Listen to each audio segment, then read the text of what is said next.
Je m'appelle Octave Sofonkou, je suis le curé de la paroisse Saint-Kizito de Baham dans le diocèse de Bafoussam au Cameroun. Dans 2 jours, j'aurai 6 années d'ordination. Dans notre paroisse, nous avons à nous occuper des laïcs, nous avons à nous occuper dans ce laïcat des malades, des veuves, des orphelins, des CEB, des jeunes, des enfants. Tout cet apostolat, selon le charisme claretin, la spiritualité clarétaine, mais en observant les directives du diocèse. L'évêque nous donne des consignes que nous devons suivre en passant par les doyens, qui sont ceux qui s'occupent de plusieurs paroisses qui se mettent ensemble pour coordonner leur activité dans leur secteur.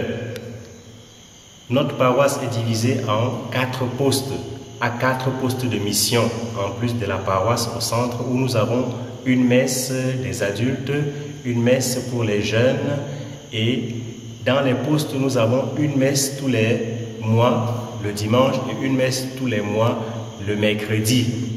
Le jeudi, c'est le jour de l'adoration. C'est le jour aussi où les CEB se réunissent. Alors, nous sommes invités à aller vers les CEB. Le vendredi, après la messe, nous avons la doctrine de croissance, après laquelle nous allons visiter les malades.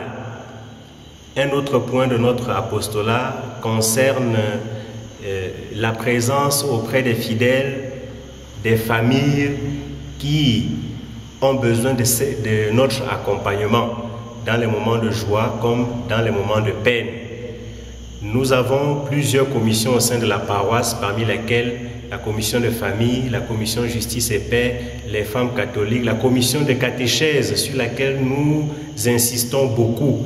Et c'est le curé particulièrement qui doit former les catéchistes et les initiateurs chrétiens, parce que la base se trouve là-bas. Un chrétien mal formé qui reçoit les sacrements, c'est une perte, c'est un danger. Mais lorsqu'il a été bien formé, on est sûr qu'il va bien défendre sa foi au lendemain des sacrements qu'il va recevoir. Au sein de notre communauté, nous sommes 2 prêtres, un stagiaire qui a terminé la philosophie et 2 postulants. Ça veut dire que nous avons aussi l'aspect formatif à prendre en compte.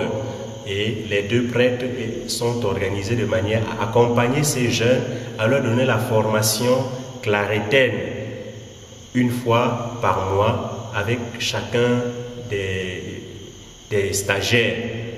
Notre apostolat est, comme je disais, lié avec l'apostolat du diocèse au niveau du doyenné. Alors, nous travaillons en commun et nous sommes répartis en aumônerie au niveau du doyenné.